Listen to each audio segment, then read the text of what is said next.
அவர்கள் வகுத்து தந்த சட்ட திட்டங்களின் வழிநடந்து கழகத்தினுடைய பொதுச்செயலராக 30 ஆண்டு காலம் நம்முடைய இயக்கத்திற்கு வந்த வேதனைகள், சோதனைகள், இந்த இயக்கத்தை அழித்து விட வேண்டும் என்ற எதிர்க்கட்சிகள் கங்கணம் கட்டிக்கொண்டு செய்த சதிகள், அம்மா அவர்களுக்கு தந்த தொந்தரவுகள், வழக்குகள், இவைகளெல்லாம் மாண்புமிகு அம்மா அவர்கள் எதிர்த்து நின்று இந்த இயக்கத்தை யாராலும் வெல்ல முடியாத இயக்கமாக புரட்சி தலைவர் எம்ஜிஆர் அவர்கள் மறைகின்ற பொழுது 16 லட்சம் உறுப்பு கொண்ட நம்முடைய இயக்கத்தை மாண்புமிகு அம்மார் 30 ஆண்டு காலம் கழகத்தினுடைய பொதுச்செயலராக பொறுப்பேற்று 1.5 கோடிக்கு மேற்பட்ட தூய தொண்டர்கள் கொண்ட மாபெரும் இயக்கமாக மாண்புமிகு அம்மா அவர்கள் இந்த இயக்கத்தை உருவாக்கி தந்திருக்கிறார் என்று சொன்னால், இந்த இயக்கத்தில் சாதாரண தொண்டனாக இருப்பதே நமக்கெல்லாம் மிகப்பெரிய பெருமை என்ற நிலையை மாண்புமிகு அம்மா அவர்கள் உருவாக்கினார்கள். 16 ஆண்டு காலம் ஒரு சிறப்பான ஆட்சி, சீர்மிகு ஆட்சி. மற்ற மாநிலங்கள் பார்த்து பார்த்து வியப்படுகின்ற ஆட்சி, மத்திய அரசு கூட வியப்படுகின்ற ஆட்சி.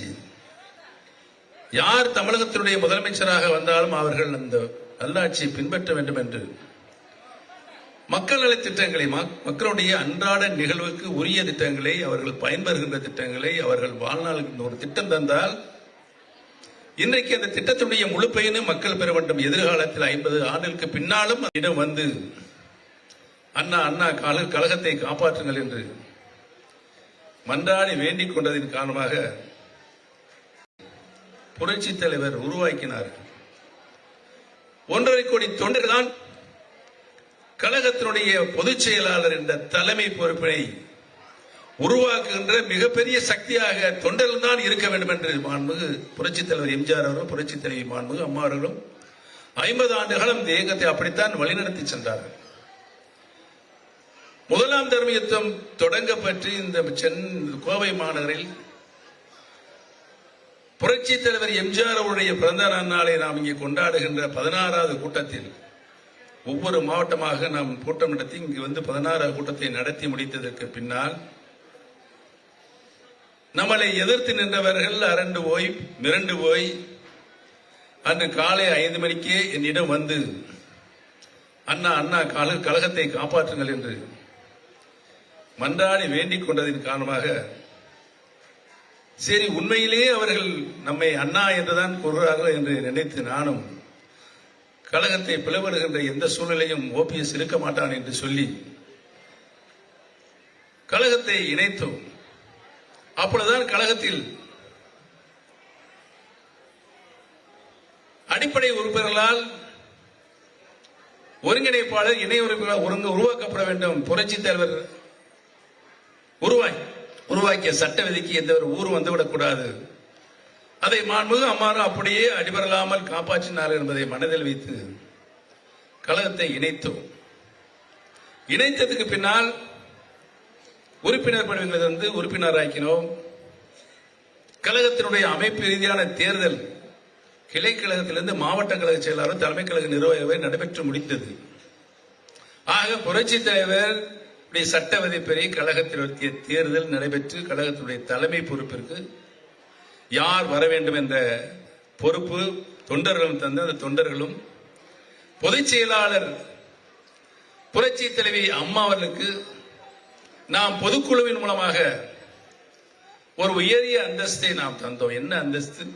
மாண்புமிகு அம்மா அவர்தான் கழகத்தினுடைய பொதுச் செயலாளர், நிரந்தர பொதுச் செயலாளர் என்ற அந்த நிலையை, உச்சபட்ச மரியாதையை நாம் அவர்களுக்கு அளித்தோம். இவைகள் எல்லாம் நாம் எல்லாம் ஒன்று கூடி தந்தோம். ஆனால் அதற்கு பின்னாலே வந்தவர்கள் முதலில் பொதுக்குழுவை கூச்சி என்னவால் நடந்தது என்று உங்களுக்கு தெரியும். இங்கு பேர் சில பேர் கூட தண்ணீர் பாட்டில் கையில் வச்சிட்டு இருக்காங்க. அவங்கள பார்த்தாலே நான் விழித்து பார்க்கிறேன். உண்மையிலே அவர்கள் தண்ணீர் பாட்டில் வைப்பது எந்த நோக்கத்திற்காக? நல்ல நோக்கத்திற்கு தான் வச்சிருந்தாங்க. எடுத்து தண்ணி குடிச்சுட்டு இருந்தாங்க. பரவாயில்ல.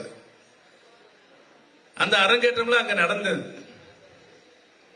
அந்த இருப்பவர்களை அழைத்து வளைத்தார். அவரும் தம்பி வா தம்பி வா. இருப்பவர்களை அழைத்து வளைத்தார். அவரும் தம்பி வா தம்பி வா. நான் தலைமை ஏற்க மாட்டேன், நீதான் வந்து தலைமை ஏற்க வேண்டும். ஒவ்வொரு மாநாடுக்கும் ஊர்வலக்கும் அழைத்தார். புரட்சி தலைவர் எம்ஜிஆர் அவர்களும் உன்னைத்தான் தம்பி நான் நம்பியிருக்கிறேன் என்று புரட்சி தலைவர் எம்ஜிஆர் அவர்களும் மாண்புமிகு அம்மா அவர்களும் தாய்ப்பாச உணர்வோடு 1.5 கோடி தொண்டர்களையும் தான் பெற்ற பிள்ளைகள் என்று பாவித்துதான் வளர்த்தார் நம்ம எல்லாம். இல்லாட்டி சாதாரண தொண்டனாக இருந்த ஓ பன்னீர்செல்வம் அவர்கள் நகர்மன்ற தலைவராக வந்திருக்க முடியுமா? சட்டமன்ற உறுப்பினராக வந்திருக்க முடியுமா? அமைச்சராக வந்திருக்க முடியுமா? முதலமைச்சராக வந்திருக்க முடியுமா? கழகத்தினுடைய பொருளாளராக அனைத்து இந்திய அண்ணா முன்னேற்ற கழகத்துடைய சரித்திரத்தில் 12 ஆண்டுகள் கழகத்தினுடைய பொருளாளராக இருந்தவன் நான் தான் என்பதனை இங்கு பணிவோடு தெரிவித்துக் கொள்கிறேன். என்னிடம் அம்மா அந்த பொறுப்பை தருகின்ற பொழுது 2 கோடி ரூபாய் பற்றாக்குறை இருந்தது கழகத்திற்கு. என்னிடம் தந்தார்கள். 2 வருடத்தில் அது 4 கோடி ஆயிற்று. ஒரு நாள் என்னை மாண்புமிகு அம்மா அழைத்து, பன்னீர்செல்வம், எனக்கு கொஞ்சம் நிதி சுமை இருக்கிறது, நிதி பற்றாக்குறை இருக்கிறது, தனிப்பட்ட முறையில் வழக்குகள் எல்லாம் என் மேல் போட்டிருக்கிறார்கள். நான் அவர்களுக்கெல்லாம் வங்கிகள் மூலமாக பணத்தை தரவிட வேண்டும். 2 கோடி ரூபாய் நம்முடைய கழக நிதியை எனக்கு தாரு அம்மா கேட்கிறாங்க. உண்மையிலே கண்ணீர் விட வேண்டிய நிகழ்ச்சி அது. நான் உடனே ஒரு இடத்தில் திருப்பி தந்துக்கிறேன் அப்படின்னு கேட்டு உடனே நான் தந்து என்னிடம் ஒரே மாதிரி தான் அந்த 2 கோடி ரூபாய் மாண்புமிகு அம்மார்கள் தந்தார்கள். இதுதான் வரலாறு. இன்றைக்கு எங்களை எல்லாம் வெளியேற்றிவிட்டு வன்முறையின் மூலமாக இன்றைக்கு பொதுக்குழு கூட்டியிருக்கிறார்கள். அதை 228 பேரை கூட்டி இந்த 228 பேரை வைத்து கழகத்தை அபகரிப்பு செய்து மீண்டும் கழகத்தினுடைய 4 வருஷம் முதலமைச்சராக இருந்த ருஷி அவருக்கு விடல, திரும்ப வந்து இந்த நாட்டையே சூறையாடி கொள்ளையடித்துக் கொண்டு செல்ல வேண்டும் என்றுதான் அந்த கூட்டம் இன்றைக்கு அந்த பொதுக்குழு நடத்தி கொண்டிருக்கிறது தான் நிதர்சனமான உண்மை. வேறு என்ன அவங்களும் மக்களுக்கு செய்யாடும், கட்சியை காப்பாற்ற வேண்டும், தலைவருடைய சட்ட விதியை காப்பாற்ற வேண்டும், கழகத்தினருக்கு நாம் தந்த கழகத்தினுடைய நிரந்தர பொதுச் செயலாளரை அதே பொதுக்குழு ரத்து செய்கிற ஒரு கொடுஞ்செயலை செய்தார். எவ்வளவு பெரிய கொடுஞ்செயல்! அந்த அம்மா தானே உங்களுக்கு முதலமைச்சர் பதவி கொடுத்தாங்க. அந்த அம்மா போய் எவ்வளவு கீழ்த்தரமான வார்த்தைகள் என்ன சொன்ன, பேட்டியில் என்ன சொன்னார் சொல்லுங்க. நான் அதை சொல்லக்கூடாது.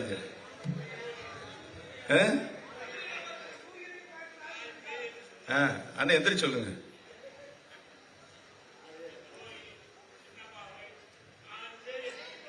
இதுதான் அவருடைய தரம். ஆக நம்பிக்கை துறையும் அந்த அம்மா சொல்லி கொடுத்துட்டு பதவியை கொடுத்துட்டு அவங்க போயிடுச்சு, ஜெயிலுக்கு போயிட்டாங்க. அப்ப இவரும் டிடிவி தினகரன் அவர் தான் அவங்கள கழகத்தினுடைய துணை பொதுச் செயலாளர் நியமனம் பண்ணி செய்யப்பட்டு 2 பேரும் இயங்கிக் கொண்டிருக்கிறாங்க. அவர் வந்து 2 பேருக்கும் வந்து மனுத்தாங்கள் வந்து கருத்து வேற்றுமையில் வந்து அவர் தனியா பிரிஞ்சு போறார். பிரிஞ்சு போய் நான் இந்த விளக்கத்தை சொல்ல வேண்டிய கட்டாயம் இருக்கிறது உங்களிடம். பிரிஞ்சு போய் 36 சட்டமன்ற உறுப்பினர்களை 36 சட்டமன்ற கையில் கூட்டுவிட்டார். இந்த நேரத்தில் திரும்பவும் அவர்கள் என்னிடம் வந்து மன்றாடி இந்த 11 சட்டமன்ற உறுப்பினர் நான் வைத்திருந்தேன். அப்பொழுது தர்மயுத்தம் தொடங்குவதற்காக என்னோடு வந்திருந்தார்கள். அவருடைய ஆதரவு இருந்தால்தான் சட்டமன்றத்தில் இயங்க முடியும், ஆட்சியை காப்பாற்ற முடியும். நம்பிக்கை தீர்மானம் டிடிவி தினகரன் கொண்டு வர்றார். டிடிவியோடு நான் சேர்ந்து எடப்பாடி பழனிசாமி ஆண்டு கொண்டிருந்த முதலமைச்சராக ஆண்டு கொண்டிருந்த அந்த அரசுக்கு எதிராக நான் வாக்களித்திருந்தால் அன்னைக்கு ஆட்சி போயிருக்கும். புரட்சி தலைவரை நினைத்து, மாண்புமிகு அம்மாவுடைய நினைத்து, அவர்கள் 50 ஆண்டு காலம் இந்த இயக்கத்தை வளர்ப்பதற்கு அவர்கள் பட்டப்பாடு, இந்த இயக்கத்தை உருவாருக்கு சாதாரண தொண்டன் கூட தன்னுயிரை தந்தான். கிட்டத்தட்ட 18 பேர் இறந்திருக்காங்க. எதிர்கட்சியில வெட்டி படுகொலை செய்திருக்காங்க. எங்க பக்கத்தில் இருக்க வத்தலக்குண்டு ஆரம்பம் பட்ட பகலில் வெட்டி போட்டு போயிட்டாங்க.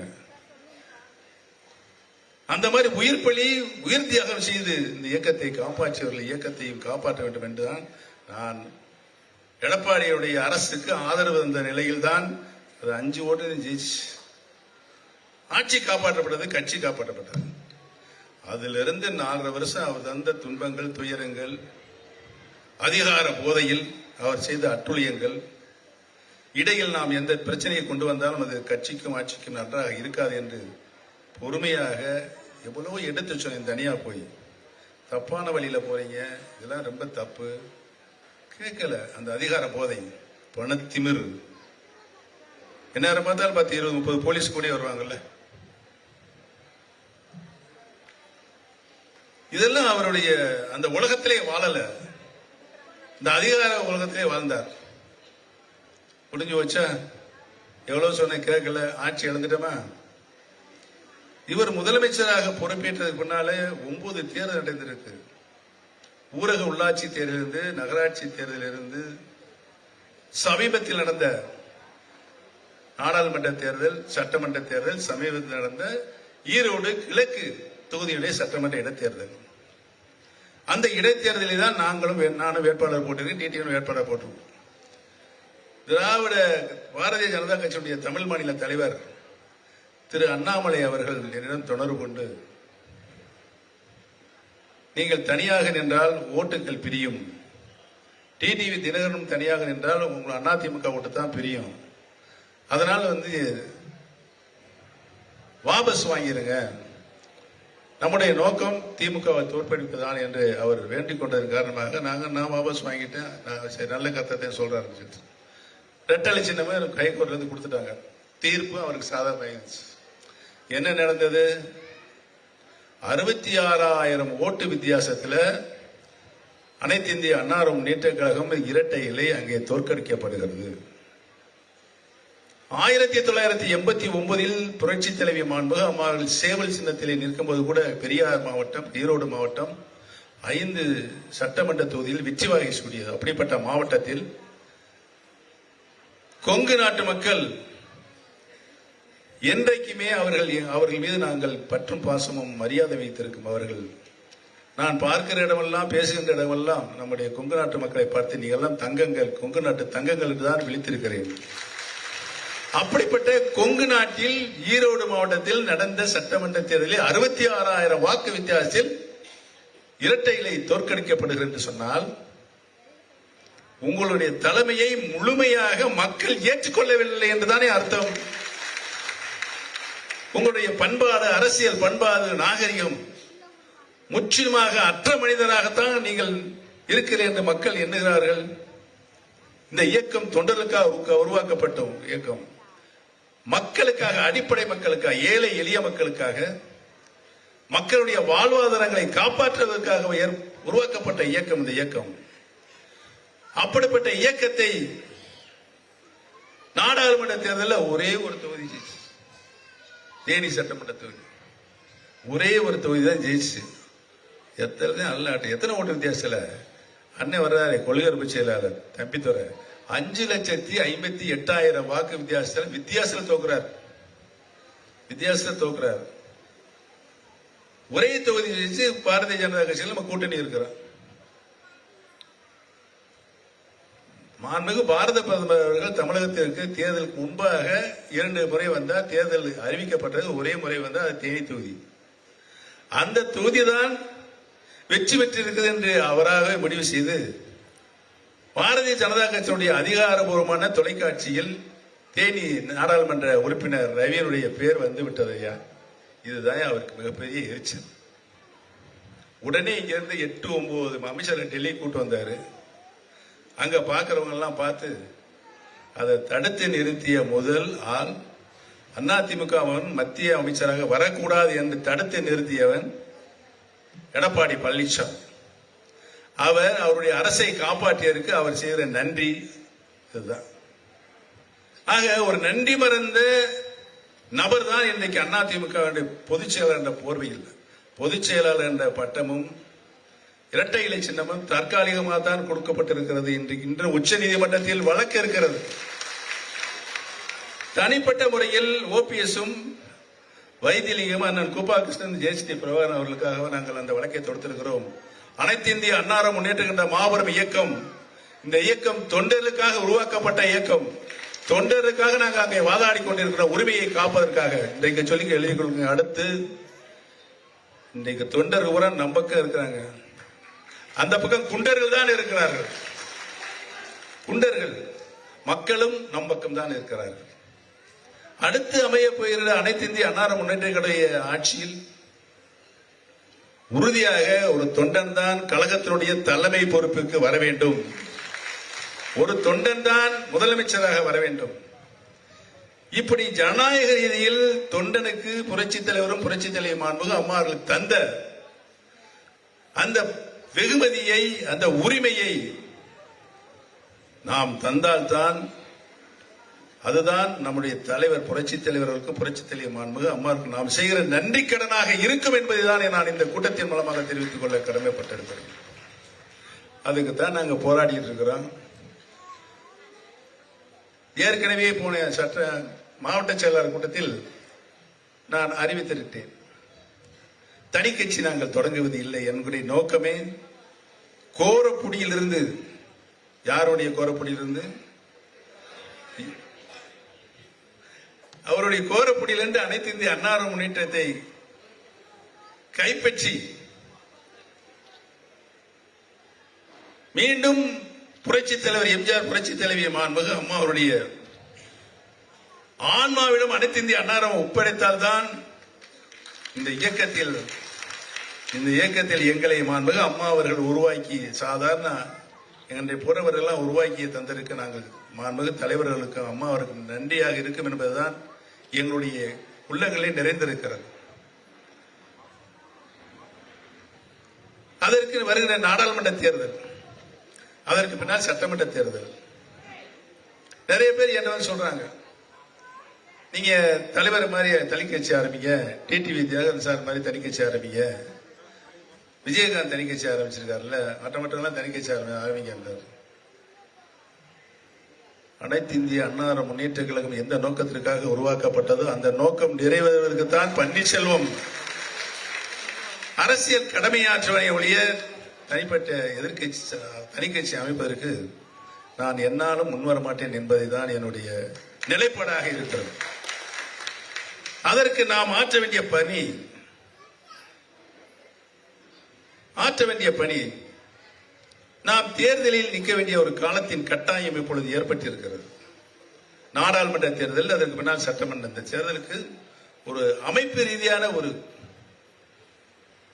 நிலை நாம் எடுத்தாக வேண்டும் என்பது தான். தனி கட்சி ஆரம்பித்தால் இப்பொழுது உச்ச நீதிமன்றத்தில் உங்களுக்காக வாதாடி கொண்டிருக்கின்ற நாங்கள் உச்ச நீதிமன்றத்தில் வரை சென்றிருக்கிறோம். அந்த வழக்கில் அவர்கள் நேரடியாக அவர்கள் தனி கட்சி ஆரம்பிச்சிட்டாங்க. அவங்களுக்கு இனிமேல் ரெட்டலை எதற்கு, அதிமுக பேர் அவருக்காக எதுக்கு அங்கே கொண்டு போய் ஊடுசால் ஓட்டு வாங்கி சொல்லுதான். இப்ப நாங்க அனைத்து இந்திய அண்ணா திராவிட முன்னேற்ற தொண்டர்களின் உரிமையை பாதுகாக்கின்ற குழுவாக நாங்கள் அமைத்திருக்கிறோம். இந்த பாதுகாக்கின்ற குழு கழக அமைப்பு ரீதியான குழுவினுடைய அமைப்பு ரீதியான நிலைகளில் நாம் பொறுப்பாளர்களை, நிர்வாகிகளை தேர்வு செய்ய வேண்டும். கிளைக்கழகங்களிலிருந்து, கிளைக்கழகம் என்று சொன்னால் ஊராட்சிகள் இருக்கின்ற ஒவ்வொரு ஊராட்சிகளிலும் இருக்கின்ற கிளைக்கழகங்கள், ஊராட்சிகளுக்கு கிளைக்கழகம் அமைக்கப்பட வேண்டும். அந்த கிளைக்கழகம் சேர்ந்து கிளைக்கழக ஒன்றிய கழகத்துடைய செயலாளர் நியமிக்க வேண்டும். பேரூராட்சியினுடைய வார்டுகளுக்கு வார்டு செயலாளர் நியமிக்கப்பட வேண்டும். அந்த வார்டு செயலாளருக்கு கீழே 8 பேர் நிர்வாகிகள் இருக்க வேண்டும். பேரூராட்சி செயலாளர் நியமிக்க வேண்டும். அதற்கு கீழே அவர்கள் பணியாற்றுவதற்கு 8 நிர்வாகிகள் இருக்க வேண்டும். இதெல்லாம் அமைப்பு ரீதியான கிளைக்கழகங்கள். அதுக்கடுத்து நகராட்சி செயலாளர்கள் தேர்வு செய்யப்பட வேண்டும். அவருக்கு கீழே வார்டுகள் இருக்கின்றது. ஒரு நகராட்சியில் 28, 30, 35, 40 வார்டு இருக்கிறது. அவங்க செயலாளர், அந்த செயலாளர்கள் 8 நிர்வாகிகள். அதற்கு பின்னால் மாநகராட்சியில் இருந்தால் மாநகராட்சியினுடைய வட்டக்கழக செயலாளர்கள், அந்த வட்டங்களுக்கு கீழே 8 நிர்வாகிகள், பகுதி கழக செயலாளர்கள், அதற்கு அடுத்துதான் மாவட்ட கழக செயலாளர்கள், பொதுக்குழு உறுப்பினர்கள், தலைமை கழக நிர்வாகிகள். இவை அனைத்தும் தமிழ்நாடு முழுவதும் நாம் நிறைவாக தொண்டர்களுக்குரிய பதவியை எப்படி புரட்சி தலைவர் எம்ஜிஆர் புரட்சி தலைவர் மாண்புமிகு தந்து, அதை போல தந்து இந்த தொண்டர்களின் உரிமையை பாதுகாக்கும் குழுவிற்கு ஒரு உள்கட்டமைப்பு பலமாக இருக்கிறது என்று நாம் உருவாக்கினால் நம்மோடு சேர்ந்து கூட்டணி அமைக்கின்ற கட்சிகள் நம்மோடு மிகுந்த நம்பிக்கை ஏற்படும். அவர்களுக்கு முறையாக உள்கட்டமைப்பை முறையாக அவர்கள் செய்திருக்கிறார்கள். உறுதியாக தொண்டர்கள் அவர்களுக்கும் தான் இருக்கிறார்கள். பொதுமக்களும் நல்ல அபிப்பிராயத்தோடு அவர்களுக்கும் தான் இருக்கிறார்கள். ஏனென்று சொன்னால் எங்களோடு இருந்தவங்களாம் பதவி பட்டவங்களுக்கு ஆசைப்பட்டவங்களுக்கு இல்ல, யாராவது முதலமைச்சர் இந்த எடப்பாடி பழனிசாமிக்கு ஒரு தடவை கொடுத்தாங்க முதலமைச்சர் பதவி? என்னென்ன அதை என்னென்ன பாடுபடுத்தினாரு? அம்மா என்கிட்ட கொடுத்தாங்க, நான் அப்படியே அம்மாட்ட கொடுத்துட்டேன். 2வது முறையும் அம்மா எனக்கு கொடுத்தாங்க, அதை அப்படியே கொடுத்துட்டேன். 3வது முறையும் யாரு கொடுத்தது? சின்னம்மா தான் கொடுத்தாங்க, அவங்ககிட்ட திரும்ப கொடுத்துட்டேன். அதான் நடந்தது. என்னிடம் கொடுத்தவர்களுக்கு நான் திருப்பி கொடுத்து விட்டேன். என்னுடைய பணி நிறைய நான் ஃப்ரீயா இருக்கேன். நான் என்னை யாரும் சொல்ல முடியும், நம்பிக்கை துரோகின்னு சொல்ல முடியாது, துரோகின்னு சொல்ல முடியாது, எதுவுமே சொல்ல முடியாது. சரி, எடப்பாடி பழனிசாமி தான் என் மேல சோடா பாட்டில் இந்த தண்ணி பாட்டில் எடுத்து வீசி சொன்னாரு. பொதுக்குழு இருந்து நீக்கிறாங்களே எங்களை எல்லாம் கட்சியில இருந்து நயவஞ்சகர்கள். எங்களுக்கு மேல அரசியல் பணியாற்றிருக்கலாம், எங்களுக்கு மேல தலைவர் நம்பிக்கையா இருந்திருப்பாங்களா, அம்மா மேல நம்பிக்கையா இருந்திருப்பாங்களா? நாங்கள் செய்த குற்றம் என்ன சொல் பார்ப்போம். என்ன சொல் பார்ப்போம்? இன்னைக்கும் தொண்டர்கள் உரிமைக்காக தான் நாங்கள் போராடி இருக்கின்றோம். ஏதோ ஒரு சின்ன சொல்ல நம்பிக்கை துரோகம் செஞ்சா, கட்சிக்கு துரோகம் செஞ்ச முடியாது. உன்னால நீ என்னென்ன செஞ்சங்கிறது எனக்கு நல்லா தெரியும். அந்த 4.5 வருஷத்துல அரசுல உட்காந்துட்டு, முதலமைச்சர் உட்காந்துட்டு எனக்கு அத்துப்படி நான் கையெழுத்து போட்டதே ஃபைல் பூரா அங்க அடுத்ததுக்கு போகும். நான் அவுத்து விட்டேன்னா எங்க போகணும்? திகார் செயலுக்கு நீ போகணும். அதெல்லாம் ஒரு அரசாங்க ரகசியம். அதை காப்பாற்றுகின்ற நிலையில் முதலமைச்சராக இருந்தேன். நான் முதலமைச்சராக இருந்த நேரத்தில்